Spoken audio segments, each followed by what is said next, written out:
ಪ್ರೀತಿಯ ರೈತ ಬಾಂಧವರೇ, ರಾಜ್ಯದ ಮಳೆಯಾಶ್ರಿತ ಪ್ರದೇಶಗಳಲ್ಲಿ ಸುಸ್ಥಿರ ಕೃಷಿಯನ್ನು ಸ್ಥಾಪಿಸಲು, ಮಳೆ ನೀರಿನ ಸಮರ್ಥ ಬಳಕೆಗಾಗಿ ಹಾಗೂ ಕೃಷಿ ಉತ್ಪಾದಕತೆಯನ್ನು ಹೆಚ್ಚಿಸಲು ರೈತರ ಅತ್ಯಂತ ಜನಪ್ರಿಯವಾಗಿದ್ದ ರಾಜ್ಯ ಸರ್ಕಾರದ ಮಹತ್ವಾಕಾಂಕ್ಷಿ ಯೋಜನೆಯಾದ ಕೃಷಿ ಭಾಗ್ಯ ಯೋಜನೆಯನ್ನು ರಾಜ್ಯಾದ್ಯಂತ ಅನುಷ್ಠಾನ ಮಾಡಲಾಗುತ್ತಿದೆ. ಎಲ್ಲ ವರ್ಗದ ರೈತರು ಪ್ಯಾಕೇಜ್ ಮಾದರಿಯಲ್ಲಿ ಕ್ಷೇತ್ರ ಬದು, ಕೃಷಿ ಹೊಂಡ, ಪಾಲಿಥೀನ್ ಹೊದಿಕೆ, ತಂತಿ ಬೇಲಿ, ಪಂಪ್ಸೆಟ್ ಹಾಗೂ ಸೂಕ್ಷ್ಮ ನೀರಾವರಿ ಘಟಕಗಳನ್ನು ಸಹಾಯಧನದಡಿ ಅನುಷ್ಠಾನಗೊಳಿಸಬಹುದಾಗಿದ್ದು, ಸಮೀಪದ ಹೋಬಳಿಯ ರೈತ ಸಂಪರ್ಕ ಕೇಂದ್ರ ಅಥವಾ ತಾಲೂಕು ಸಹಾಯಕ ಕೃಷಿ ನಿರ್ದೇಶಕರ ಕಚೇರಿಯನ್ನು ಸಂಪರ್ಕಿಸಲು ಕೋರಲಾಗಿದೆ. ಇದು ಕರ್ನಾಟಕ ರಾಜ್ಯ ಕೃಷಿ ಇಲಾಖೆಯ ಪ್ರಕಟಣೆ.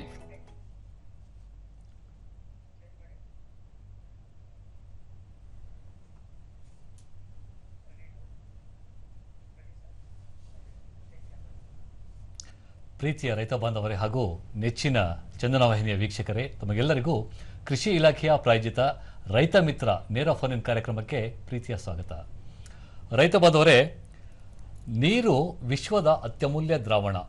ಎಲ್ಲ ಒಂದು ಜೀವಿಗೆ, ಎಲ್ಲ ಒಂದು ಗೃಹ ಬಳಕೆಗೆ ಆಗಿರಬಹುದು, ಕೃಷಿಗೆ ಆಗಿರಬಹುದು, ಹಾಗೆ ಏನೋ ಒಂದು ಕೈಗಾರಿಕೆ ಮಾಡೋದಲ್ಲೇ ಆಗಿರಬಹುದು, ಎಲ್ಲ ಒಂದು ಚಟುವಟಿಕೆಗಳಿಗೂ ನೀರು ಮೂಲಾಧಾರವಾಗಿರುತ್ತೆ ಅಂದರೆ ತಪ್ಪಾಗಲಿಕ್ಕಿಲ್ಲ. ನಗರ ಪಟ್ಟಣಗಳಲ್ಲಿ ಅಂದರೆ ಇದು ಮುಖ್ಯವಾಗಿ ಮಳೆ ನೀರು ಏನಿದೆ ಅದು ಎಲ್ಲದಕ್ಕೂ ಮೂಲಾಧಾರವಾಗಿರುತ್ತೆ. ಅದರಲ್ಲೂ ವಿಶೇಷವಾಗಿ ನಗರ ಪಟ್ಟಣಗಳಲ್ಲಿ ಇತ್ತೀಚೆಗಂತೂ ತಾರಸಿ ಮೇಲೆ ಬಿದ್ದಂತಹ ನೀರನ್ನು ಸಹ ಸಂಗ್ರಹಣೆ ಮಾಡಿ ಅದನ್ನು ಗೃಹ ಬಳಕೆಗೆ ಮತ್ತು ಇತರೆ ಬಳಕೆಗೆ ಅದನ್ನು ತೆಗೆದುಕೊಳ್ಬೇಕು ಅಂತ ಹೇಳಿ ಕಟ್ಟುನಿಟ್ಟಾಗಿ ಅದನ್ನು ಎಲ್ಲ ಕಡೆಯೂ ಪಾಲಿಸ್ತಾ ಇದ್ದಾರೆ. ಹೀಗೆ ನಮ್ಮಲ್ಲಿ ಈಗ ಕೃಷಿಯಲ್ಲಿ ಮಳೆ ನೀರನ್ನು ಸಂಗ್ರಹಣೆ ಮಾಡಿ ಅದನ್ನು ಸಂರಕ್ಷಣೆ ಮಾಡಿ ಅದನ್ನು ಯಾವ ಒಂದು ಬೆಳೆಗಳ ಸಂದಿಗ್ಧ ಪರಿಸ್ಥಿತಿಗೆ ಎಷ್ಟು ಬೇಕೋ ಅಷ್ಟು ಮಾತ್ರ ನೀರುಣಿಸಿ ಒಂದು ಕೃಷಿ ಮಾಡಿದ್ದೇ ಆಗಿದ್ರೆ ಅದೊಂದು ಉತ್ತಮ ಕೃಷಿ ಅಂತ ಹೇಳಕ್ಕೆ ಇಷ್ಟಪಡ್ತಾ ಇದ್ದೇನೆ. ಸೊ ಈ ಒಂದು ನಿಟ್ಟಿನಲ್ಲಿ ರೈತ ಬಾಂಧವರು ಇವತ್ತು ಕೃಷಿ ಭಾಗ್ಯ ಯೋಜನೆ ಅನ್ನುವ ಒಂದು ವಿಷಯವನ್ನು ನಾವಿಲ್ಲಿ ಚರ್ಚೆ ಮಾಡ್ತಾ ಇದ್ದೀವಿ. ಈ ವಿಷಯವನ್ನು ಚರ್ಚೆ ಮಾಡೋದಕ್ಕೆ ಕೃಷಿ ಇಲಾಖೆಯಿಂದ ಅಂದರೆ ಕೃಷಿ ಆಯುಕ್ತಾಲಯದಿಂದ ಶ್ರೀಮತಿ ರೂಪಾ ಎಎನ್, ಜಂಟಿ ಕೃಷಿ ನಿರ್ದೇಶಕರು, ಕೃಷಿ ಭಾಗ್ಯ ಯೋಜನೆ ವಿಭಾಗದಿಂದ ಆಗಮಿಸಿದ್ದಾರೆ. ರೈತ ಬಂದವರೇ, ಈ ಒಂದು ವಿಷಯದ ಬಗ್ಗೆ ಯಾವುದೇ ನಿಮ್ಮ ಸಂದೇಹ ಅಥವಾ ಪ್ರಶ್ನೆಗಳನ್ನು ಕೇಳೋದಕ್ಕೆ ಟಿವಿ ಪರದೆ ಮೇಲೆ ದೂರವಾಣಿ ಸಂಖ್ಯೆಗಳು ಬರ್ತಾ ಹೋಗ್ತವೆ. 0802355259 ಮತ್ತು 23542699. ಬನ್ನಿ ರೈತ ಬಂದವರೇ, ಏನು ಇದು ಕೃಷಿ ಭಾಗ್ಯ ಯೋಜನೆ, ಯಾವಾಗ ಕಾರ್ಯರೂಪಕ್ಕೆ ಬಂದಿದೆ, ಮತ್ತು ಇದರಲ್ಲಿ ದೊರಕುವಂತಹ ಸವಲತ್ತುಗಳೇನು, ಸೌಲಭ್ಯಗಳೇನು, ಮತ್ತು ನಾವು ಇದರಲ್ಲಿ ಏನು ಮಾಡ್ಕೋಬೇಕಾಗುತ್ತೆ ಅದನ್ನು ಪಡೆಯೋದಕ್ಕೆ ಅಂಥೇಳಿ ಎಲ್ಲ ವಿಷಯಗಳನ್ನು ಕೂಲಂಕುಷವಾಗಿ ನಾವು ಚರ್ಚೆ ಮಾಡ್ತಾ ಹೋಗೋಣ. ಈ ಒಂದು ಕಾರ್ಯಕ್ರಮಕ್ಕೆ ಮೇಡಮ್ ತಮಗೆ ರೈತ ಬಾಂಧವರ ಪರವಾಗಿ ಹಾಗೂ ಚಂದನ ವಾಹಿನಿಯ ಪರವಾಗಿ ಪ್ರೀತಿಪೂರ್ವಕ ಸ್ವಾಗತವನ್ನು ಕೊಡ್ತೇನೆ ಮೇಡಮ್. ಎಲ್ಲ ರೈತ ಬಾಂಧವರಿಗೂ ಕೃಷಿ ಇಲಾಖೆ ಪರವಾಗಿ ಹಾರ್ದಿಕ ನಮಸ್ಕಾರಗಳು. ಹಾಗೆ ರೈತ ಬಾಂಧವರೇ, ತಮ್ಮ ಎಲ್ಲರಿಗೂ ಒಂದು ವರ್ಷ ಸಮೃದ್ಧಿ, ಕೃಷಿಯ ಒಂದು ಸಮೃದ್ಧಿ ಸಂಕೇತವಾಗಿ ಇಳುವರಿ ಹೆಚ್ಚಿಸುವಲ್ಲಿ ಮತ್ತು ಆರ್ಥಿಕವಾಗಿ ಸಬಲೀಕರಣರಾಗಿ ಅಂತ ಹೇಳಿ ಹಾರೈಸ್ತಾ ತಮ್ಮೆಲ್ಲರಿಗೂ ಹೊಸ ವರ್ಷದ ಹಾರ್ದಿಕ ಶುಭಾಶಯಗಳನ್ನು, 2026ನೇ ವರ್ಷದ ಮುಂಬರುವ ಒಂದು ವರ್ಷದ ಶುಭಾಶಯಗಳನ್ನು ತಿಳಿಸ್ತಾ ಈಗ ಈ ಒಂದು ಕಾರ್ಯಕ್ರಮವನ್ನು ಪ್ರಾರಂಭಿಸೋಣ. ಮೇಡಮ್, ಈಗ ಇಷ್ಟೊತ್ತಿಗೆ ಹೇಳಿದೆ ನಾನು ಕೃಷಿ ಭಾಗ್ಯ ಯೋಜನೆ ಬಗ್ಗೆ. ಈ ಕೃಷಿ ಭಾಗ್ಯ ಯೋಜನೆ ಯಾವಾಗ ಜಾರಿಗೆ ಬಂತು, ಹೇಗೆ ನಡೀತಾ ಇದೆ, ಮತ್ತು ಇದರ ಒಂದು ಮೂಲ ಉದ್ದೇಶ ಏನು? ಎಲ್ಲ ರೈತ ಬಾಂಧವರಿಗೂ ಮತ್ತೊಮ್ಮೆ ನಮಸ್ಕಾರ ತಿಳಿಸ್ತಾ, ಈಗ ಕೃಷಿ ಭಾಗ್ಯ ಯೋಜನೆಯನ್ನು ನಾವು ಈ ಒಂದು ಕೃಷಿ ಇಲಾಖೆ ಅಡಿ ನಾವು ಪ್ರಾರಂಭ ಮಾಡಿದ್ದು 2023-24ನೇ ಸಾಲಿನಿಂದ ಇದನ್ನು ನಾವು ಮರುಜಾರಿಗೊಳಿಸಿ ನಾವು ಪ್ರಾರಂಭ ಮಾಡಿದ್ದೀವಿ. ಈ ಒಂದು ಯೋಜನೆ ಮುಖ್ಯ ಉದ್ದೇಶ ಏನಂತಂದರೆ, ಈಗ ಕರ್ನಾಟಕ ರಾಜ್ಯದಲ್ಲಿ 64% ಮಳೆಯಾಶ್ರಿತ ಪ್ರದೇಶ ಇದೆ. ಈ ಮಳೆಯಾಶ್ರಿತ ಪ್ರದೇಶದಲ್ಲಿ ಹೆಚ್ಚಿನದಾಗಿ ನಾವು ಎಣ್ಣೆಕಾಳು ಬೆಳೆಗಳನ್ನ ಮತ್ತು ದ್ವಿದಳ ಧಾನ್ಯಗಳನ್ನ ಬೆಳೀತಾ ಇದ್ದೀವಿ. ಈ ಪ್ರದೇಶದಲ್ಲಿ ಉತ್ಪಾದಕತೆ ಕಡಿಮೆ ಇದೆ. ಅಂತಂದರೆ ನಾವು ಎಲ್ಲ ಒಂದು ತಾಂತ್ರಿಕತೆಗಳ ಅಳವಡಿಕೆ ಮಾಡಿದ್ರು ಕೂಡ ಕೆಲವೊಮ್ಮೆ ಮಳೆ ಒಂದು ಕೊರತೆಯಿಂದ ಇಳುವರಿ ಕಡಿಮೆ ಆಗುತ್ತೆ. ಆ ಒಂದು ಉದ್ದೇಶ ಮುಖ್ಯ ಒಂದು ಹಿನ್ನೆಲೆ ಇಟ್ಕೊಂಡು ಕೃಷಿ ಭಾಗ್ಯ ಯೋಜನೆಯನ್ನು ನಾವು ಮಳೆಯ ನೀರನ್ನು ಸಮರ್ಪಕವಾಗಿ ಅದನ್ನು ಸಂಗ್ರಹಣೆ ಮಾಡಿ ಅದನ್ನು ಸಂದಿಗ್ಧ ಪರಿಸ್ಥಿತಿಗಳಲ್ಲಿ ರಕ್ಷಣಾತ್ಮಕ ನೀರಾವರಿಯಾಗಿ ಬಳಸ್ಕೊಳ್ಳೋದಕ್ಕೋಸ್ಕರ ಈ ಕೃಷಿ ಭಾಗ್ಯ ಯೋಜನೆಯನ್ನು ಜಾರಿಗೊಳಿಸಲಾಗಿದೆ. ಅದು ಮುಖ್ಯ ಉದ್ದೇಶ ಇದೆ. ಸೊ ಹಾಗೆ ಈ ಒಂದು ಕೃಷಿ ಭಾಗ್ಯ ಯೋಜನೆ ರಾಜ್ಯದಲ್ಲಿ ಎಷ್ಟು ಜಿಲ್ಲೆಗಳಿಗೆ ವಿಸ್ತರಿಸಲಾಗಿದೆ? ಅಂದರೆ ಪ್ರಾರಂಭಿಕ ಹಂತ ತಾವು ಹೇಳಿದ್ರಿ ಯಾವಾಗ ಪ್ರಾರಂಭವಾಗಿದೆ ಅಂತ. ಈಗ ಪ್ರಸ್ತುತ ಒಂದು ಪ್ರಸಕ್ತ ಸನ್ನಿವೇಶ ತಗೊಂಡಾಗ ನಾವು ರಾಜ್ಯದಲ್ಲಿ ಎಷ್ಟು ಜಿಲ್ಲೆಗಳಿಗೆ ವಿಸ್ತರಿಸಲಾಗಿದೆ ಮೇಡಮ್? ಕೃಷಿ ಭಾಗ್ಯ ಯೋಜನೆ ಮೊದಲೇ ಹಂತದಲ್ಲಿ 2014-15ನೇ ಸಾಲಿನಿಂದನೇ ಇತ್ತು. 2023-20 ಅದು ಕೆಲವು ವರ್ಷಗಳ ಕಾಲ ಸ್ಥಗಿತ ಆಗಿತ್ತು. ಮತ್ತೆ 2023-24ನೇ ಸಾಲಿನಿಂದ ಇದು ಮರುಜಾರಿ ಮಾಡಿದೀವಿ. ಈ ಒಂದು ಯೋಜನೆಯನ್ನ ನಾವು ರಾಜ್ಯಾದ್ಯಂತ ಅನುಷ್ಠಾನ ಮಾಡ್ತಾ ಇದ್ದೀವಿ. ಈವನ್ ಇದು ಅಚ್ಚುಕಟ್ಟು ಪ್ರದೇಶ ಒಳಗೊಂಡಂತೆ ಈ ಒಂದು ಕೃಷಿ ಭಾಗ್ಯ ಯೋಜನೆಯನ್ನ ನಾವು ಜಾರಿಗೊಳಿಸ್ತಾ ಇದ್ದೀವಿ. ಎಲ್ಲಾ ಜಿಲ್ಲೆಗಳಲ್ಲೂ ಕೂಡ ಎಲ್ಲಾ ಜಿಲ್ಲೆಗಳಲ್ಲೂ ಕೂಡ ಈ ಯೋಜನೆ ಅನುಷ್ಠಾನದಲ್ಲೇ ಇದೆ. ಒಳ್ಳೆಯ ಮಾಹಿತಿ. ಹಾಗಿದ್ದಲ್ಲಿ ಈವರೆಗೆ ಅಂದ್ರೆ ಕೃಷಿ ಭಾಗ್ಯ ಯೋಜನೆ ಅನ್ನೋದು ಎಲ್ಲಿ ಏನು ಪ್ರಾರಂಭಿಕ ಹಂತದಲ್ಲಿ ಬಂತು ಅಲ್ಲಿಂದ ಇಲ್ಲಿವರೆಗೆ ನಾವು ಪರಿಗಣನೆ ತಗೊಂಡಾಗ ಸೊ ಈವರೆಗೆ ಎಷ್ಟು ಒಂದು ಪ್ರದೇಶ ಈ ಒಂದು ಕೃಷಿ ಹೊಂಡ ಅಥವಾ ಕೃಷಿ ಭಾಗ್ಯ ಯೋಜನೆಯಲ್ಲಿ ಆವರಿಸಿದೆ ಅಂತ ಹೇಳಿ ಮಾಹಿತಿ ಏನಾದ್ರು ಇದ್ರೆ ತಾವು ದಯಮಾಡಿ. ಹೌದು, ಇದು ಒಳ್ಳೆಯ ಪ್ರಶ್ನೆ. ಕೃಷಿ ಭಾಗ್ಯ ಯೋಜನೆಯ ಒಂದು ಮುಖ್ಯ ಉದ್ದೇಶ ಏನಂತಂದ್ರೆ ನಾವು ಮಳೆ ನೀರನ್ನ ಸಂಗ್ರಹಣೆ ಮಾಡ್ತಕ್ಕಂಥದ್ದು, ಮತ್ತೆ ಮಳೆ ನೀರು ಸಂಗ್ರಹಣೆ ಮಾಡಿರ್ತಕ್ಕಂಥ ನೀರನ್ನ ನಾವು ರಕ್ಷಣಾತ್ಮಕ ನೀರಾವರಿಯಾಗಿ ಸೂಕ್ಷ್ಮ ನೀರಾವರಿ ಮೂಲಕ ನಾವು ಬೆಳೆಗಳಿಗೆ ಕೊಡ್ತಕ್ಕಂಥದ್ದು. ಮಳೆ ಇಲ್ಲದೆ ಇರೋ ಸಂದರ್ಭದಲ್ಲಿ ರಕ್ಷಣಾತ್ಮಕ ನೀರಾವರಿ ಕೊಟ್ಟಲ್ಲಿ ಉತ್ಪಾದಕತೆ ಜಾಸ್ತಿ ಆಗುತ್ತೆ ಅನ್ನೋ ಉದ್ದೇಶದಿಂದ ನಾವು ಇದರಲ್ಲಿ ಮಾಡ್ತಾ ಇದ್ದೀವಿ. ಈಗ ಮೊದಲನೇ ಹಂತ ಹೇಳಿದೆ, ಮೊದಲನೇ ಹಂತ ಮತ್ತು ಎರಡನೇ ಹಂತ, ಈ ಎರಡು ಹಂತಗಳಲ್ಲಿ ಅಂದಾಜು 3 ಲಕ್ಷದಷ್ಟು ನಾವು ಕೃಷಿ ಹೊಂಡಗಳನ್ನ ರಾಜ್ಯಾದ್ಯಂತ ಅನುಷ್ಠಾನ ಮಾಡಿದ್ದೀವಿ. ಈ 3 ಲಕ್ಷ ಕೃಷಿ ಹೊಂಡಗಳಲ್ಲಿ ಅಂದಾಜು 795 ಲಕ್ಷ ಘನ ಮೀಟರ್ ಅಷ್ಟು ನೀರು ಶೇಖರಣಾ ಸಾಮರ್ಥ್ಯ ಹೊಂದಿರತಕ್ಕಂಥ ಒಂದು ಸಾಮರ್ಥ್ಯ ಇದೆ.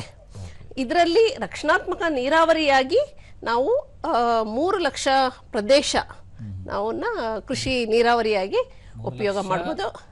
3 ಲಕ್ಷ ಪ್ರದೇಶನ ಹೆಕ್ಟೇರ್ ಪ್ರದೇಶನ ನಾವು ಪ್ರದೇಶದಲ್ಲಿ ನೀರಾವರಿನ ನಾವು ಬಳಕೆ ಮಾಡ್ಕೋಬಹುದು.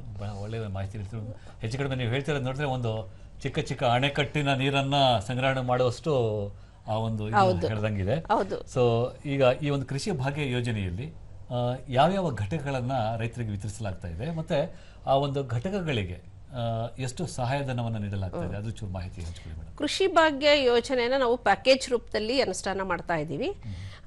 ಈ ಒಂದು ಕೃಷಿ ಯೋಜನೆ ಅಡಿಯಲ್ಲಿ ನಾವು ಮೊದಲನೇ ಹಂತವಾಗಿ ಮಣ್ಣು ಮತ್ತು ನೀರಿನ ಸಂರಕ್ಷಣೆ ಬಹಳ ಮುಖ್ಯ ಆಗಿರೋದ್ರಿಂದ ಕ್ಷೇತ್ರ ಬದು, ಕಂದಕ ಬದು, ಮತ್ತೆ ಬಸಿಗಾಲುವೆಗಳು, ಮತ್ತೆ ತೊಟ್ಟಿಲು ಗುಂಡಿಗಳು, ಎಲ್ಲಿ ಗುಡ್ಡಗಾಡು ಪ್ರದೇಶ ಇದೆ ಅದು ಕೂಡ ಒಂದು ಘಟಕವಾಗಿ ನಾವು ಮಾಡ್ತಾ ಇದ್ದೀವಿ. ಎರಡನೇದು, ಇದು ಒಂದು 6 ಘಟಕಗಳನ್ನ ಒಂದು ಇರತಕ್ಕಂಥ ಒಂದು ಪ್ಯಾಕೇಜ್ ಮಾದರಿ. ಎರಡನೇದಾಗಿ ಕೃಷಿ ಹೊಂಡ. ಇದರಲ್ಲಿ ಕೃಷಿ ಹೊಂಡ ಕಡ್ಡಾಯವಾಗಿ ನಾವು ಈ ಕೃಷಿ ಭಾಗ್ಯ ಯೋಜನೆಯಲ್ಲಿ ಮಾಡಬೇಕಾಗತ್ತೆ. ಮತ್ತೆ ಈ ಒಂದು ಕೃಷಿ ಹೊಂಡದಲ್ಲಿ ನೀರು ಇಂಗದಂತೆ ನಾವು ರಕ್ಷಣಾತ್ಮಕ ನೀರಾವರಿಗೆ ನೀರು ಬಳಸ್ಕೋಬೇಕು ಅಂತಂದ್ರೆ ನೀರು ಇಂಗಬಾರದು. ಅದನ್ನ ನೀರು ಹಿಂಗದಂತೆ ನಾವು ಅದನ್ನ ಉಪಯೋಗಿಸ್ಕೊಳ್ಳೋದಕ್ಕೋಸ್ಕರ ಪಾಲಿಥೀನ್ ಹೊದಿಕೆನ ಮಾಡ್ತಾ ಇದ್ದೀವಿ. ಆ ನೀರ ಸಂಗ್ರಹಣೆ ಆದ್ಮೇಲೆ ನೀರನ್ನ ಮೇಲೆತ್ತೋದಕ್ಕೋಸ್ಕರ ಡೀಸೆಲ್ ಪಂಪ್ ಸೆಟ್ ಕೂಡ ಒಂದು ಘಟಕ. ಮತ್ತೆ ಈ ಕೃಷಿ ಹೊಂಡದಲ್ಲಿ ಏನಾದ್ರೂ ಆಕಸ್ಮಿಕ ಅವಘಡ ಆಗದೆ ಇರೋ ರೀತಿ ತಪ್ಪಿಸೋದಕ್ಕೆ ನಾವು ತಂತಿ ಬೇಲಿನ ಕೂಡ ಈ ಘಟಕದಲ್ಲಿ ಕೊಡ್ತಾ ಇದ್ದೀವಿ. ಹಾಗೆ ಸೂಕ್ಷ್ಮ ನೀರಾವರಿ ಮೂಲಕ ಇದನ್ನ ರೈತರಿಗೆ ಸಂದಿಗ್ಧ ಪರಿಸ್ಥಿತಿಗಳಲ್ಲಿ ರಕ್ಷಣಾತ್ಮಕ ನೀರಾವರಿ ಕೊಡೋದಕ್ಕೆ ಸೂಕ್ಷ್ಮ ನೀರಾವರಿ ಘಟಕ ಕೂಡ ಕೊಡ್ತಾ ಇದ್ದೀವಿ. ಮೇಡಮ್, ಒಂದು ಕರೆ ಬರ್ತಾ ಇದೆ. ನಾಗಲಿಂಗಪ್ಪನವರು ಧಾರವಾಡದಿಂದ ಕರೆ ಮಾಡ್ತಿದ್ದಾರೆ. ಆ ಪ್ರಶ್ನೆ ಏನ್ ನೋಡ್ಕೊಳ್ಳೋಣ. ಹಲೋ ಹಲೋ, ನಮಸ್ಕಾರ ಸರ್. ನಮಸ್ಕಾರ ನಾಗಲಿಂಗಪ್ಪ ಅವರೇ, ಪ್ರಶ್ನೆ ಕೇಳಿ. ಧಾರವಾಡ ಜಿಲ್ಲಾ ನವಲೂರು ತಾಲೂಕು, ಹೇಳಿ. ನಾಗನೂರು ಗ್ರಾಮ. ಆಯ್ತು, ಪ್ರಶ್ನೆ ಕೇಳಿ. ನಮ್ಮಲ್ಲಿ ಕೃಷಿ ಹೊಂಡಕ್ಕೆ ಗ್ರಾಂಟ್ ಇಲ್ಲ ಅಂತಾರೆ ನಮ್ಮ ತಾಲೂಕಿನಾಗ. ಇಲ್ಲ ನಾಗಲಿಂಗಪ್ಪ ಅವರೇ, ಮಾಹಿತಿ ನೀಡ್ತಾರೆ. ಈಗ ಅನುದಾನನ ಕೃಷಿ ಭಾಗ್ಯ ಯೋಜನೆಯಲ್ಲಿ ಈಗ ಲಭ್ಯ ಇದೆ ಜಿಲ್ಲೆಗಳಲ್ಲಿ. ತಾವು ಹತ್ತಿರದ ರೈತ ಸಂಪರ್ಕ ಕೇಂದ್ರದಲ್ಲಿ ನೀವು ಅದನ್ನ ಸಂಪರ್ಕ ಮಾಡಿ ನೀವು ದಯವಿಟ್ಟು ಈ ಒಂದು ಕೃಷಿ ಭಾಗ್ಯ ಯೋಜನೆಯ ಸದುಪಯೋಗನ ನೀವು ಪಡ್ಕೋಬಹುದು. ಅನುದಾನ ಇದೆ. ಹೋಗಿದ್ವಿ, ಇನ್ನೂ ಬಂದಿಲ್ಲ. ನೀವು ದೊಡ್ಡ ಇಳುವರಿದಾರ, ನಿಮಗೆ ಕೊಡಕ್ ಬರುದಿಲ್ಲ, ಹೀಗೆಲ್ಲ ಇದು ಮಾಡಿದ್ವಿ. ತಾವು ತಮ್ಮಲ್ಲಿ ಜಮೀನು ಹಿಡುವಳಿ ಇದ್ದು FID ಹೊಂದಿದ್ದಲ್ಲಿ ನೀವು ಖಂಡಿತ ಈ ಯೋಜನೆ ಸದುಪಯೋಗ ಪಡ್ಕೋಬಹುದು. ಈಗ ಅನುದಾನ ಕೂಡ ಲಭ್ಯತೆ ಇದೆ. ಪ್ರಸ್ತುತ ನೀವು ಹೋಗಿ ಕಾಂಟ್ಯಾಕ್ಟ್ ಮಾಡಿ ರೈತ ಸಂಪರ್ಕ ಕೇಂದ್ರದಲ್ಲಿ ಕೇಳಿ, ಅವರು ನಿಮಗೆ ಮಾಹಿತಿ ಕೊಡ್ತಾರೆ. ನಾಗಲಿಂಗಪುರ ಇವಾಗ ಇದೇ ನೋಡಿ, ಮೇಡಮ್ ಹೇಳ್ತಾ ಇದ್ದಾರೆ ಅಂದರೆ ಖಂಡಿತ ಇದ್ದೇ ಇರುತ್ತೆ. ದಯಮಾಡಿ ನೀವು ಕೃಷಿ ಇಲಾಖೆಗೆ ಸಂಪರ್ಕ ಮಾಡಿ ಆ ಒಂದು ಸವಲತ್ತನ್ನು ಪಡೆದುಕೊಳ್ಳಿ. ಮೇಡಮ್, ಈಗ ಈ ಒಂದು ಪ್ರಶ್ನೆಗೆ ಪೂರಕವಾಗಿ ತಾವು ಹೇಳ್ತಾ ಇದ್ವಿ FID ಅಂತ ಹೇಳಿ, ಇದಕ್ಕೆ ಪೂರಕವಾಗಿ ಏನೋ ಪ್ರಶ್ನೆ ಕೇಳಬೇಕು ಅಂತ ಹೇಳಿದಾಗ, ಸೊ ಈಗ ಒಬ್ಬ ಆಸಕ್ತ ರೈತ ಕೃಷಿ ಇಲಾಖೆಗೆ ಬಂದಾಗ, ನಾನು ಒಬ್ಬ ಕೃಷಿ ಹೊಂಡದ ಒಬ್ಬ ಫಲಾನುಭವಿ ಆಗಬೇಕು ಅಂತ ಹೇಳಿ ಆಸಕ್ತಿ ಬಂದಾಗ, ಸೊ ಅವನು ಎಲ್ಲಿ ಅರ್ಜಿ ಸಲ್ಲಿಸಬೇಕು ಮತ್ತು ಅವ್ನು ಯಾವ್ಯಾವ ರೀತಿಯಾದಂಥ ದಾಖಲಾತಿಗಳನ್ನು ಒದಗಿಸಬೇಕು ಅವನು?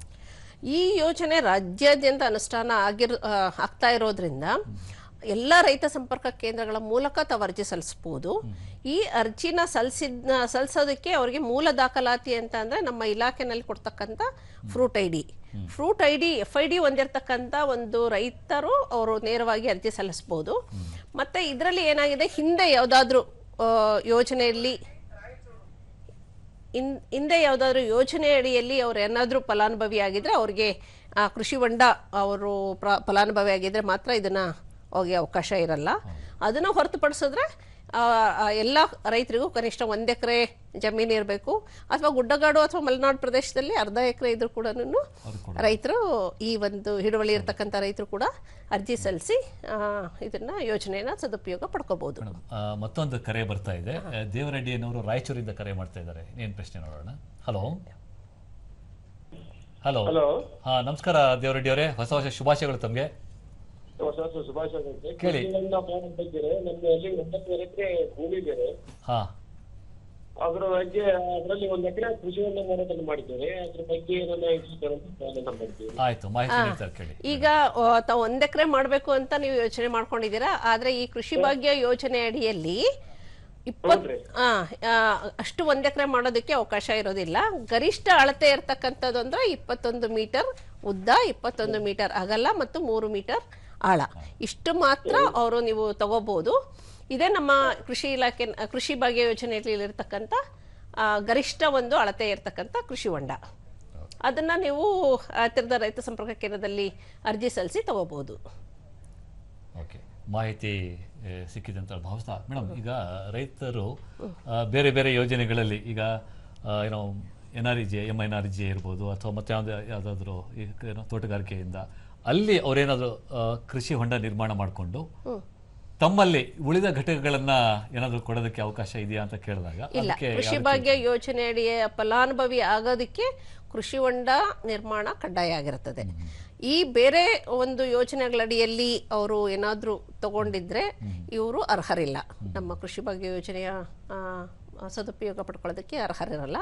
ಆದರೆ ನಮ್ಮ ಉಳಿದ ಕೆಲವು ಘಟಕಗಳು ಅಂದ್ರೆ ಕ್ಷೇತ್ರ ಬದು, ಅದು ಜಲಾನಯನ ಇಲಾಖೆಯಿಂದ ತಗೋಬಹುದು, ಅಥವಾ ಸೂಕ್ಷ್ಮ ನೀರಾವರಿನ ನಮ್ಮ ಇಲಾಖೆಯಿಂದನೇ ಬೇರೆ ಬೇರೆ ಯೋಜನೆಗಳ ಅಡಿಯಲ್ಲಿ ತಗೋಬಹುದು. ಅದನ್ನು ಹೊರತುಪಡಿಸಿ ನೇರವಾಗಿ ಅವರು ಕೃಷಿ ಭಾಗ್ಯ ಫಲಾನುಭವಿ ಆಗೋದಕ್ಕೆ ಸಾಧ್ಯ ಇಲ್ಲ. ಆಯ್ತು ಮೇಡಮ್, ಮತ್ತೊಂದು ಕರೆ ಬರ್ತಾ ಇದೆ. ಮಂಜುನಾಥ್ ಅನ್ನೋರು ಹಾವೇರಿಯಿಂದ ಕರೆ ಮಾಡ್ತಾ ಇದ್ದಾರೆ. Hello hello sir.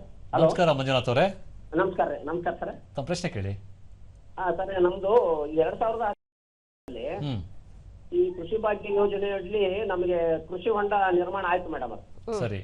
ಅದು ತದನಂತರ ನಮಗೆ ಆ ಸ್ಕೀಮು ಸರ್ಕಾರ ಬದಲಾವಣೆ ಆದ ತಕ್ಷಣ ನಿಂತೋಗ್ಬಿಡ್ತು. ಈಗ ನಮಗೆ ಅದಕ್ಕೆ ಟಾರ್ಪಲ್ ಮತ್ತೆ ಜನರೇಟರ್ ಮತ್ತು ತಂತಿ ಬೇಲಿ ಕೊಡ್ಲಿಕ್ಕೆ ಬರಲ್ಲ ಅಂತ ಇದಾರೆ ಮೇಡಮ್. ಯಾವ ಕಾರಣಕ್ಕೆ ಅಂತ ಗೊತ್ತಾಗ್ತದೆ. ಈಗ ಏನು ಹಿಂದಿನ ಒಂದು ಹಂತದಲ್ಲಿ ಫಲಾನುಭವಿ ಆಗಿದ್ದೀರಾ, ಅವ್ರನ್ನ ಹೊರತುಪಡಿಸಿ ಹೊಸ ಫಲಾನುಭವಿಗಳಿಗೆ ನಾವು ಆದ್ಯತೆ ಕೊಡ್ತಾ ಇದ್ದೀವಿ. ತಾವು ಬೇರೆ ಒಂದು ಅಂದ್ರೆ ನಿಮ್ಮ ಹಿಡುವಳಿ ಬೇರೆ ಹೆಸರಲ್ಲಿದ್ರೆ, ನಿಮ್ಮ ಮನೆಯವ್ರ ಹೆಸರಲ್ಲಿದ್ರೆ, ಅಥವಾ ನಿಮ್ಮ ಮಕ್ಕಳ ಹೆಸರಲ್ಲಿದ್ರೆ ನೀವು ಬೇಕಾದ್ರೆ ತಗೋಬಹುದು. ಆದ್ರೆ ಒಬ್ರು ಇರ್ತಕ್ಕಂಥ ನಿಮ್ಮ ಒಂದು ಹೆಸರಲ್ಲೇ ಇರ್ತಕ್ಕಂಥ ಜಮೀನಲ್ಲಿ ಈಗ ಕೃಷಿ ಭಾಗ್ಯ ಯೋಜನೆ ಸದುಪಯೋಗ ಮಾಡ್ಕೊಳ್ಳೋದಕ್ಕೆ ಸಾಧ್ಯ ಇಲ್ಲ. ಅಂದ್ರೆ ನಮಗೆ ಈಗ ಆಲ್ರೆಡಿ ಆಗ್ಬಿಟ್ಟಿದೆ ಮೇಡಮ್. ಅರ್ಧಂಬರ್ಧ ಆಗಿದೆ. ಟಾರ್ಪಲ್ ಮತ್ತು ಜನರೇಟರ್ ಕೊಡ್ತಾ ಇಲ್ಲ, ಅದಕ್ಕೆ ಕೊಡ್ತಾ ಇಲ್ಲ ಅಂತ. ಇಲ್ಲ, ಅದಕ್ಕೆ ಅವಕಾಶ ಇಲ್ಲ. ಯಾಕೆ ಅಂತಂದ್ರೆ ಹಿಂದಿನ ಒಂದು ಹಂತದಲ್ಲಿ ಈ ಕೃಷಿ ಭಾಗ್ಯ ಯೋಜನೆ ಸದುಪಯೋಗ ಪಡ್ಕೊಳ್ರಿ ಅಂತಾನೆ ಮೊದಲನೇ ಹಂತ ನಾವು ಮಾಡಿರ್ತಕ್ಕಂಥದ್ದು. ಅಲ್ಲಿನ ಫಲಾನುಭವಿಗಳನ್ನ ಹೊರತುಪಡಿಸಿ ಈಗ ನಾವು ಯೋಜನೆಯನ್ನ ರೂಪಿಸಿರ್ತಕ್ಕಂಥದ್ದು. ಆ ಒಂದು ನಿಟ್ಟಿನಲ್ಲಿ ಮಾರ್ಗಸೂಚಿ ಅನ್ವಯ ಕೊಡೋದಕ್ಕೆ ಸಾಧ್ಯ ಇಲ್ಲ. ಸೊ ಗೈಡ್ಲೈನ್ಸ್ ಏನು ಹೇಳುತ್ತೆ ಅದ್ರ ಪ್ರಕಾರ ಆಗುತ್ತೆ. ಆಯ್ತು ಮೇಡಮ್, ಈಗ ಒಂದು ಜಾಹೀರಾತು ಇದೆ. ಆ ಒಂದು ಜಾಹೀರಾತನ್ನ ವೀಕ್ಷಿಸಿ ಮತ್ತೆ ನಮ್ಮ ಚರ್ಚೆಯನ್ನು ಮುಂದುವರಿಸೋಣ ಮೇಡಮ್.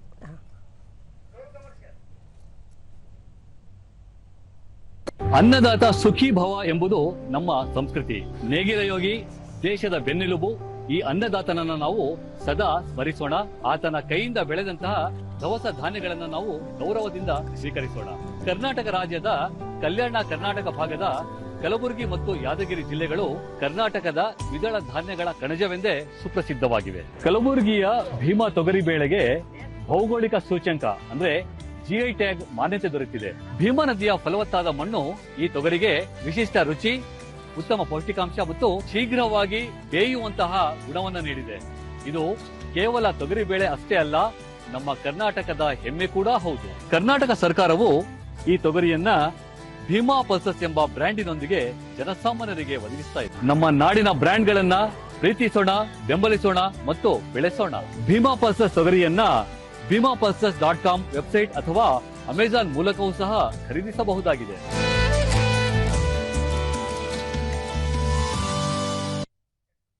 ರೈತ ಬಂದವರೇ, ಮತ್ತೊಮ್ಮೆ ತಮಗೆ ಕೃಷಿ ಇಲಾಖೆಯ ಪ್ರಾಯೋಜಿತ ರೈತ ಮಿತ್ರ ನೇರ ಫೋನ್ ಇನ್ ಕಾರ್ಯಕ್ರಮಕ್ಕೆ ಸ್ವಾಗತ ಕೋರ್ತಾ, ಇವತ್ತು ನಾವಿಲ್ಲಿ ಕೃಷಿ ಭಾಗ್ಯ ಯೋಜನೆ ಅನ್ನೋದು ಬಹಳ ಮುಖ್ಯವಾದ ಒಂದು ಯೋಜನೆಯನ್ನು ಚರ್ಚೆ ಮಾಡ್ತಾ ಇದ್ದೀವಿ. ಬಹಳಷ್ಟು ರೈತರು ರಾಜ್ಯದ ವಿವಿಧ ಭಾಗಗಳಿಂದ ಕರೆ ಮಾಡ್ತಾ ಇದ್ದಾರೆ, ಅದಕ್ಕೆ ಮಾಹಿತಿ ನೀಡ್ತಾ ಇದ್ದೀವಿ ನಾವು. ಮೇಡಮ್, ಈಗ ಕೃಷಿ ಹೊಂಡ ಅಂತ ಹೇಳಿದಾಗ ಇದಕ್ಕೆ ಅದರ ಗಾತ್ರ ಅಥವಾ ವಿನ್ಯಾಸ ತಗೊಂಡಾಗ ಯಾವ ವಿನ್ಯಾಸದ ಅಥವಾ ರಚನೆ ಅಥವಾ ಗಾತ್ರದ ಕೃಷಿ ಹೊಂಡಗಳು ತಾವು ಅದಕ್ಕೆ ಸಹಾಯಧನದಡಿ ನೀಡ್ತಾ ಇದ್ದೀರಾ? ಮತ್ತು ಅದರಲ್ಲಿ ಎಷ್ಟು ನೀರನ್ನು ಸಂಗ್ರಹಣೆ ಮಾಡ್ಕೋಬೋದು ಒಂದೊಂದು ಇದಕ್ಕೆ, ಅಂದರೆ ಅವ್ರಿಗೆ ರೈತರ ಮಾಹಿತಿಗಾಗಿ ಎಷ್ಟು ನೀರನ್ನು ಬಳಕೆ ಮಾಡ್ಕೋಬಹುದು ಅನ್ನೋದಕ್ಕೆ ಈ ಒಂದು ಪ್ರಶ್ನೆ ಕೇಳಿದಿರಿ. ಮಾಹಿತಿ ತಮ್ಮಲ್ಲಿದ್ದು ದಯಮಾಡಿ ಹಂಚ್ಕೊಳ್ಬೇಕು. ಹೌದು, ಕೃಷಿ ಭಾಗ್ಯ ಯೋಜನೆ ಅಡಿಯಲ್ಲಿ ವಿವಿಧ ಅಳತೆಗಳದ್ದು ವಿನ್ಯಾಸ ಇದೆ. ಅದರಲ್ಲಿ ಕನಿಷ್ಠ ಗಾತ್ರದ ಒಂದು ವಿನ್ಯಾಸ ಅಂತ ಅಂದ್ರೆ 10 ಮೀಟರ್ ಅಗಲ, 10 ಮೀಟರ್ ಉದ್ದ ಮತ್ತೆ 3 ಮೀಟರ್ ಆಳ ಇರ್ತಕ್ಕಂಥ ಒಂದು ವಿನ್ಯಾಸ ಟಿವಿ ಪರದೆ ಮೇಲೆ ಕಾಣಿಸ್ತಾ ಇದೆ ರೈತ ಬಂದವರಿಗೆ. ಅದೇ ರೀತಿ ಗರಿಷ್ಠ ಒಂದು ಅಳತೆ ಇರ್ತಕ್ಕಂಥದ್ದು ಅಂತ ಅಂದ್ರೆ 21 ಮೀಟರ್ ಅಗಲ, 21 ಮೀಟರ್ ಉದ್ದ ಮತ್ತೆ 3 ಮೀಟರ್ ಆಳ. ಈ ಒಂದು ಅಳತೆ ಇರ್ತಕ್ಕಂಥದ್ದು ಮಧ್ಯ ನಿಮ್ಗೆ ಹಿಡುವಳಿ ಆಧಾರದ ಮೇಲೆ ಅವರು ಬೇರೆ ಬೇರೆ ಅಳತೆಗಳಿಗೂ ಕೂಡ ರೈತರು ಆದ್ಯತೆ ಕೊಡ್ಬೋದು. ಇದರಲ್ಲಿ 12 ಮೀಟರ್ ಉದ್ದ ಇದೆ, 15 ಮೀಟರ್ ಉದ್ದ ಇದೆ, ಅದೇ ತರ ಅವರು 18 ಮೀಟರ್ ಉದ್ದ ಇದೆ. ಈ ತರ ವಿವಿಧ ಅಳತೆಯಲ್ಲೂ ಕೂಡ ಅವರು ಕೃಷಿ ಹೊಂಡಗಳನ್ನ ನಿರ್ಮಾಣ ಮಾಡ್ಕೋಬಹುದು. ಇದರಲ್ಲಿ ನಾವು ಕನಿಷ್ಠ ಒಂದು ಇದು ಮಣ್ಣಿನ ಒಂದು ವಿಧದ ಮೇಲೂ ಕೂಡ ಕೃಷಿ ಹೊಂಡದಲ್ಲಿ ನೀರು ಸಂಗ್ರಹಣೆ ಆಗಿರ್ತಕ್ಕಂಥ ಒಂದು ಇದಿರುತ್ತೆ.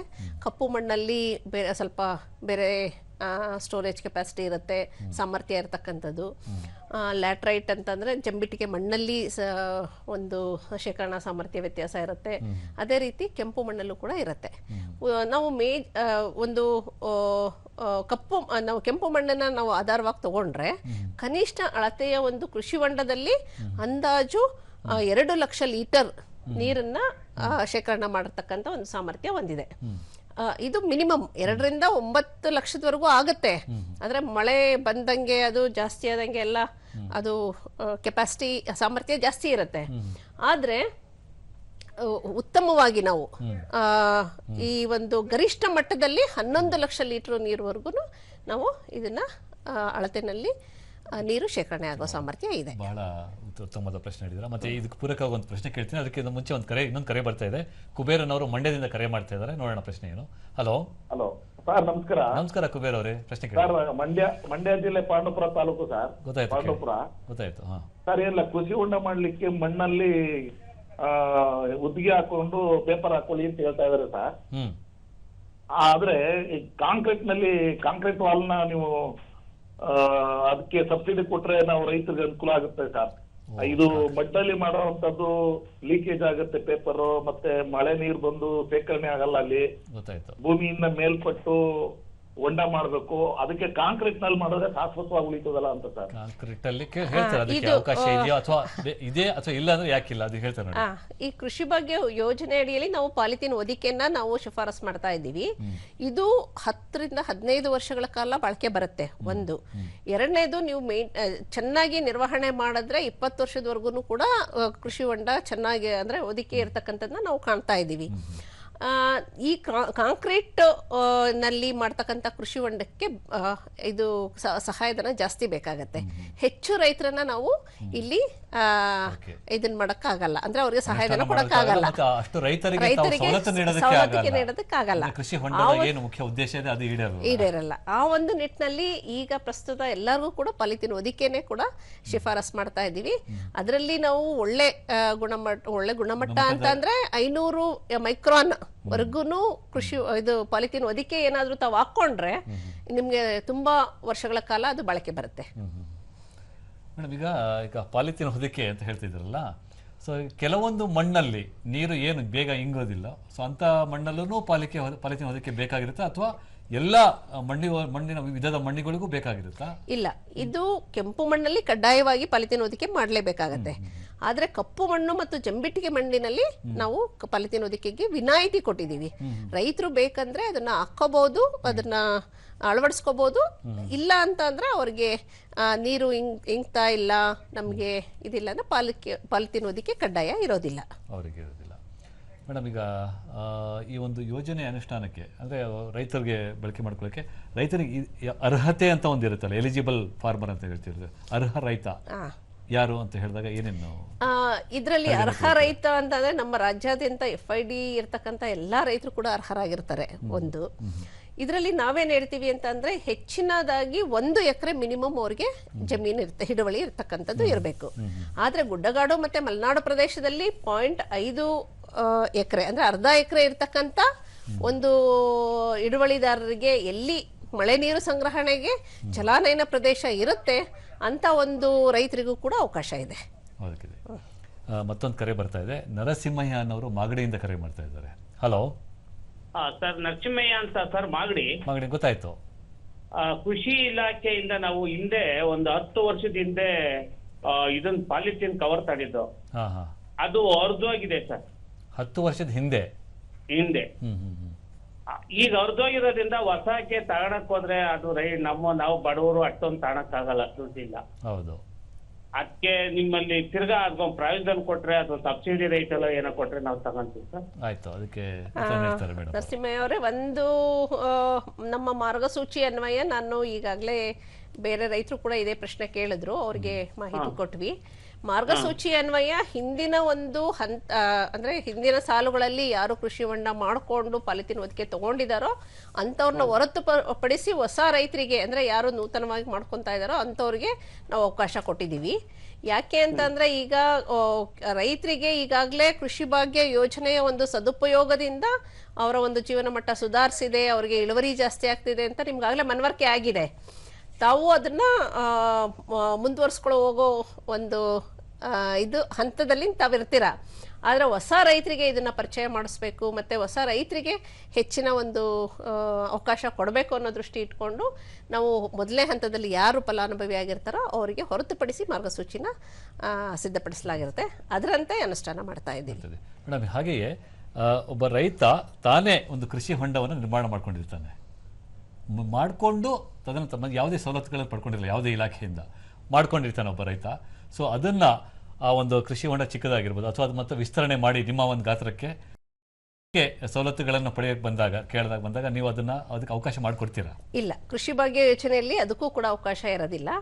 ಯಾಕೆ ಮುಖ್ಯ ಕಾರಣ ಅಂತ ಅಂದ್ರೆ ಈಗ ಕೃಷಿ ಹೊಂಡ ಮಾಡ್ಕೋಬೇಕು ಅನ್ನೋ ರೈತರು ಅರ್ಜಿ ಸಲ್ಲಿಸಿದಾಗ ನಮ್ಮ ಅಧಿಕಾರಿಗಳು ಹೋಗಿ ಅಲ್ಲಿ ಸ್ಥಳ ಸೂಕ್ತ ಇದೆಯಾ, ಯಾವ ದಿಕ್ಕಿನಲ್ಲಿ ನೀರು ಕರೆಕ್ಟಾಗಿ ಅಲ್ಲಿಗೆ ಶೇಖರಣೆ ಆಗತ್ತೆ, ಆ ರೀತಿ ಎಲ್ಲ ಪರಿಶೀಲನೆ ಮಾಡಿ ತದನಂತರ ಅದಕ್ಕೆ ಕೃಷಿ ಹೊಂಡ ನಿರ್ಮಾಣ ಮಾಡೋದಕ್ಕೆ ಅವಕಾಶ ಮಾಡಿಕೊಡ್ತಾರೆ. ಆ ಒಂದು ನಿಟ್ಟಿನಲ್ಲಿ ರೈತ ತಾನೇ ಈಗಾಗಲೇ ಮಾಡಿದೀವಿ ಅಂತಂದ್ರೆ ಸ್ಥಳ ಅಲ್ಲಿ ಸೂಕ್ತತೆ ಇಲ್ಲ ಅನ್ನೋದಾದ್ರೆ ಆ ಒಂದು ಇದಿಲ್ಲ ಅನ್ನೋದಾದ್ರೆ ಅದು ಈಗ ಮೊದಲೇ ಮಾಡ್ಕೊಂಡಿರ್ತಕ್ಕಂಥ ರೈತರಿಗೆ ಇದರಲ್ಲಿ ಅವಕಾಶ ಇರೋದಿಲ್ಲ. ಮೇಡಮ್, ಈಗ ಕೃಷಿ ಹೊಂಡ ಏನೋ ನಿರ್ಮಾಣ ಮಾಡ್ಕೊಂಡಿರ್ತೀವಿ ನಾವು, ಅದಕ್ಕೆ ಪಾಲಿಥೀನ್ ಹೊದಿಕೆ ಕೊಡ್ತಾ ಇದ್ದೀರಾ, ತಾವು ಇದು ಕೊಡ್ತಾ ಇದ್ದೀರಾ, ಏನೋ ಪಂಪ್ ಸೆಟ್ ಎಲ್ಲ ಕೊಡ್ತಾ ಇದ್ದೀರಾ. ಈ ತಂತಿ ಬೇಲಿ ಉದ್ದೇಶ ಏನು? ಇದು ಒಳ್ಳೆ ಪ್ರಶ್ನೆ.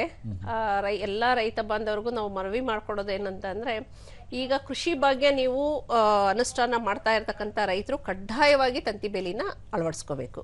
ಇದಕ್ಕೆ ಮುಖ್ಯ ಉದ್ದೇಶ ಏನಂತ ಅಂದ್ರೆ ಮನೆಯಲ್ಲಿ ಜಾನುವಾರುಗಳಿರ್ತವೆ, ಮಕ್ಕಳುಗಳಿರ್ತಾರೆ, ಅಥವಾ ಬೇರೆ ಯಾವ್ದಾದ್ರು ಒಂದು ಇಂಥ ಒಂದ್ರಲ್ಲಿ ಏನಾದ್ರು ಆಕಸ್ಮಿಕ ಅವಘಡಗಳೇನಾದ್ರು ಆಗದೆ ಇರೋ ರೀತಿ ನಾವು ತಡೆಗಟ್ಟೋದಿಕ್ಕೆ ಇದಕ್ಕೆ ತಂತಿ ಬೇಲಿ ಕಡ್ಡಾಯ ಮಾಡಿದೀವಿ.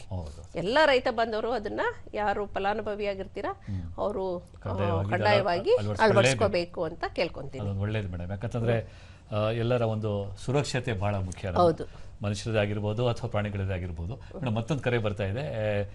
ಚಂದ್ರಪ್ಪನವರು ದಾವಣಗೆರೆಯಿಂದ ಕರೆ ಬರ್ತಾ ಇದ್ದಾರೆ. ಹಲೋ, ನಮಸ್ಕಾರ ಚಂದ್ರಪ್ಪ ಅವರೇ. ನಮಸ್ತೆ. ಪ್ರಶ್ನೆ ಕೇಳಿ. ಅದೇ ಕೃಷಿ ಹೊಂಡ ತೆಗಿಸ್ಬೇಕಂತ ಇದ್ದೇವೆ ಸರ್ ನಾವು. ಈಗ ಅದಕ್ಕೆ ಸಬ್ಸಿಡಿ ಏನು ಬರ್ತೈತಿ, ನಾವ್ ಎಷ್ಟು ಕಟ್ಟಬೇಕು, ಎಷ್ಟಿಂದ ಅಡಿ ಎಷ್ಟೆಷ್ಟು ಅಡಿಗೆ ಮಾಡ್ತಾ ಇದ್ವಿ. ಈಗ ಇದು ಮುಖ್ಯವಾದ ತಾವು ಕೇಳಿರ್ತಕ್ಕಂಥದ್ದು ಮುಖ್ಯವಾದ ಪ್ರಶ್ನೆ. ಆಮೇಲೆ ನೀವು ಕೃಷಿ ಭಾಗ್ಯ ಫಲಾನುಭವಿ ಆಗ್ತಾ ಇದ್ದೀರಾ ಅನ್ನೋದು ಒಂದು ಸಂತಸದ ವಿಷಯನೇ ಹೌದು. ಇದರಲ್ಲಿ ನೀವು ಕೃಷಿ ಭಾಗ್ಯ ಯೋಜನೆಯಲ್ಲಿ ನಮ್ಮ ರಾಜ್ಯ ಸರ್ಕಾರವು 80% to 90% ಅಷ್ಟು ಸಹಾಯಧನ ಕೊಡ್ತಾ ಇದೆ.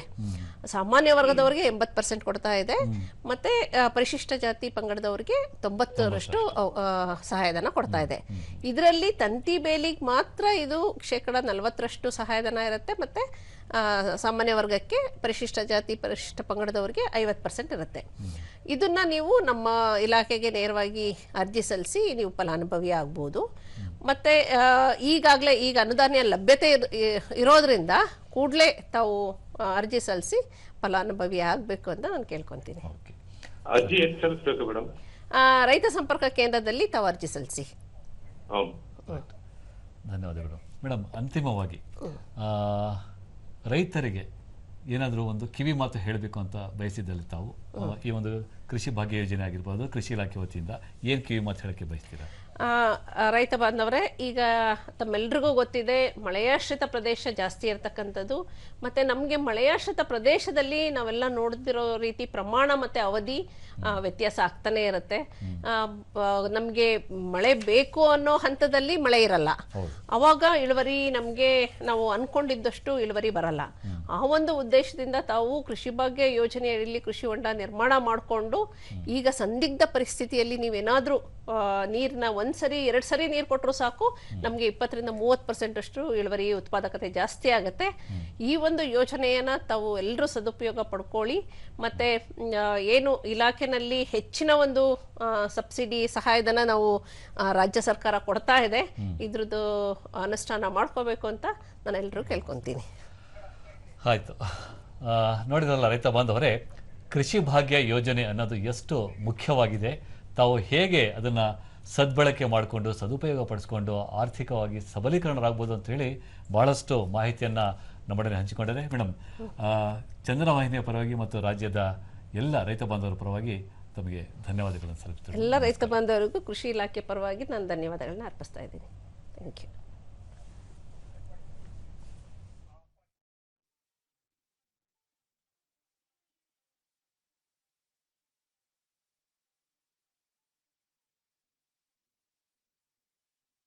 ಪ್ರೀತಿಯ ರೈತ ಬಾಂಧವರೇ, ರಾಜ್ಯದ ಮಳೆಯಾಶ್ರಿತ ಪ್ರದೇಶಗಳಲ್ಲಿ ಸುಸ್ಥಿರ ಕೃಷಿಯನ್ನು ಸ್ಥಾಪಿಸಲು, ಮಳೆ ನೀರಿನ ಸಮರ್ಥ ಬಳಕೆಗಾಗಿ ಹಾಗೂ ಕೃಷಿ ಉತ್ಪಾದಕತೆಯನ್ನು ಹೆಚ್ಚಿಸಲು ರೈತರ ಅತ್ಯಂತ ಜನಪ್ರಿಯವಾಗಿದ್ದ ರಾಜ್ಯ ಸರ್ಕಾರದ ಮಹತ್ವಾಕಾಂಕ್ಷಿ ಯೋಜನೆಯಾದ ಕೃಷಿ ಭಾಗ್ಯ ಯೋಜನೆಯನ್ನು ರಾಜ್ಯಾದ್ಯಂತ ಅನುಷ್ಠಾನ ಮಾಡಲಾಗುತ್ತಿದೆ. ಎಲ್ಲ ವರ್ಗದ ರೈತರು ಪ್ಯಾಕೇಜ್ ಮಾದರಿಯಲ್ಲಿ ಕ್ಷೇತ್ರ ಬದು, ಕೃಷಿ ಹೊಂಡ, ಪಾಲಿಥೀನ್ ಹೊದಿಕೆ, ತಂತಿ ಬೇಲಿ, ಪಂಪ್ಸೆಟ್ ಹಾಗೂ ಸೂಕ್ಷ್ಮ ನೀರಾವರಿ ಘಟಕಗಳನ್ನು ಸಹಾಯಧನದಡಿ ಅನುಷ್ಠಾನಗೊಳಿಸಬಹುದಾಗಿದ್ದು, ಈ ಕುರಿತು ಹೆಚ್ಚಿನ ಮಾಹಿತಿಗಾಗಿ ತಮ್ಮ ಸಮೀಪದ ಹೋಬಳಿಯ ರೈತ ಸಂಪರ್ಕ ಕೇಂದ್ರ ಅಥವಾ ತಾಲೂಕು ಸಹಾಯಕ ಕೃಷಿ ನಿರ್ದೇಶಕರ ಕಚೇರಿಯನ್ನು ಸಂಪರ್ಕಿಸಲು ಕೋರಲಾಗಿದೆ. ಇದು ಕರ್ನಾಟಕ ರಾಜ್ಯ ಕೃಷಿ ಇಲಾಖೆಯ ಪ್ರಕಟಣೆ.